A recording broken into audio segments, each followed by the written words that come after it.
Okay, we hear so much about AI, right? The power, the potential. But today, let's cut through all the hype. We're going to get into the real nuts and bolts. How do we actually make these things accountable? How do we make them trustworthy? Let's dive in. Yeah, because trust, it doesn't just happen, you know? It is definitely not the default setting for AI. You have to earn it. And as this quote really nails, you have to build it piece by piece. And that takes real, deliberate systems and processes. So that's the million-dollar question, right? How do you build an AI you can actually trust? Well, that's exactly what we're going to unpack here.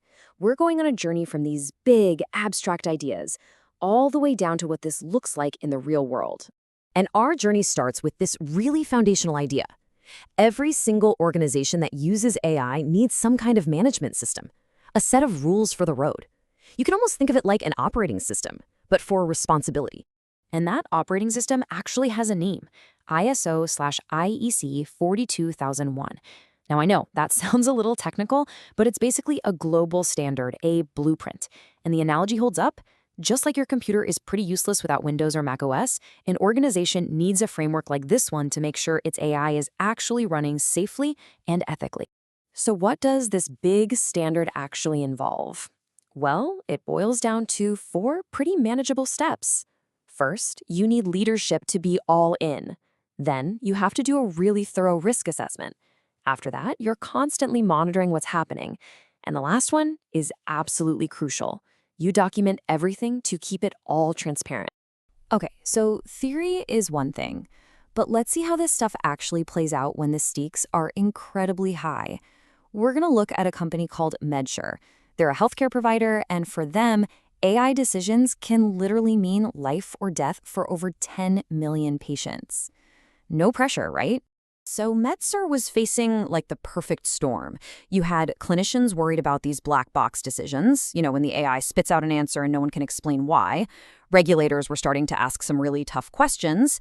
And because they didn't have a consistent framework, every new AI tool they introduced just created a brand new set of problems. They really, really needed that operating system. So what was their solution? This is where it gets really interesting because it shows you the human side of all this. They didn't just go out and buy some new software. They created a whole new role, the AI steward. These are actual people, experts, who were given the authority to watch over a specific AI, manage its risks, and be the one person responsible for it. That's huge. And believe me, that new system got put to the test, and fast. They had this diagnostic tool that was supposed to spot rare blood diseases, but it turned out it was failing minority patients. And the reason why? It was biased training data. This is like the classic, most dangerous problem you see in AI. But this is where having that framework really paid off. Because they had an AI steward, because they had a clear process, nobody panicked. They were able to identify the bias super quickly, get the right people in a room to retrain the model, and, this is so important, they logged every single step for the regulators. What could have been an absolute disaster turned into a textbook example of how to handle things responsibly. So, that MedSure story is powerful, right? It shows us that a system is a great start, but it's not enough on its own. You have to have the right people. You need, well, AI guardians, if you want to think of it that way. And that brings us to our next big piece of the puzzle. All right, let's meet another company, FinTrust. They're a big financial group, and they actually tried the opposite approach first. They went completely top-down. They had their lawyers write up a huge book of rules, and it just didn't work. The rules were totally disconnected from how things actually worked, and as a result, nobody trusted the process, not their employees, and definitely not their customers. So, what did they do? They built a better team. A much better team. They put together this ethical AI review board, and it wasn't just a bunch of execs in a room. They brought in frontline staff, the people who actually talk to customers. They brought in outside ethicists to challenge their thinking, and even consumer advocates to be the voice of the public. Talk about a diverse group. And this board wasn't just for show. They didn't just sit around and talk. They took real action. They were running what-if scenarios, like what happens if our loan model is biased against this community? They were auditing for fairness, constantly checking the AI's decisions against what was happening in the real world.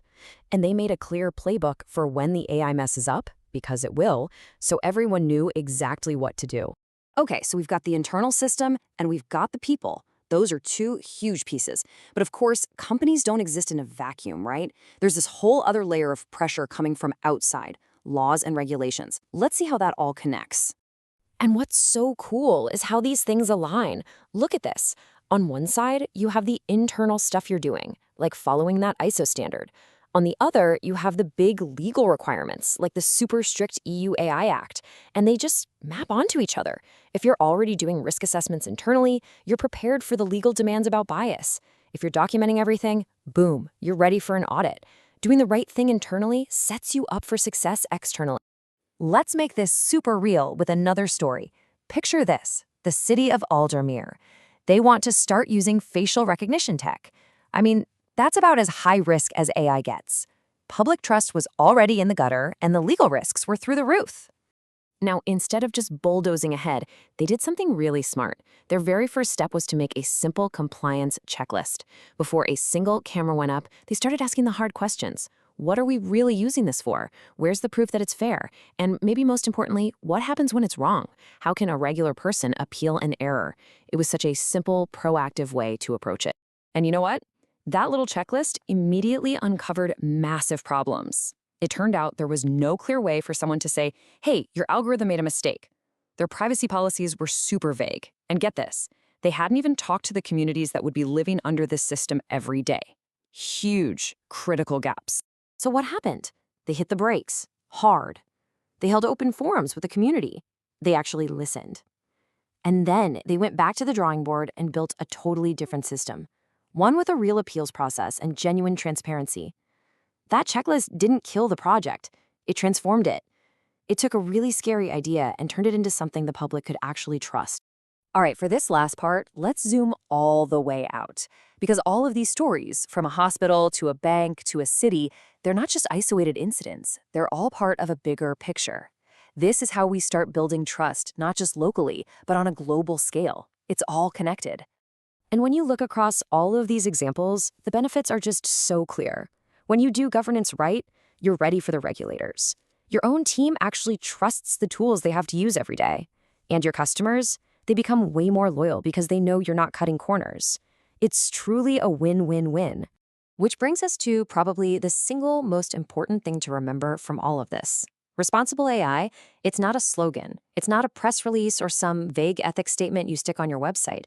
It is a living, breathing system, something you have to build on purpose, manage every day, and are always, always trying to make better. So look, we're definitely getting better at building the guardrails, right? We're figuring out the systems, the people, the laws to keep AI on a safe road. But that leaves us with an even bigger, more profound question for the future. Who gets to decide the destination?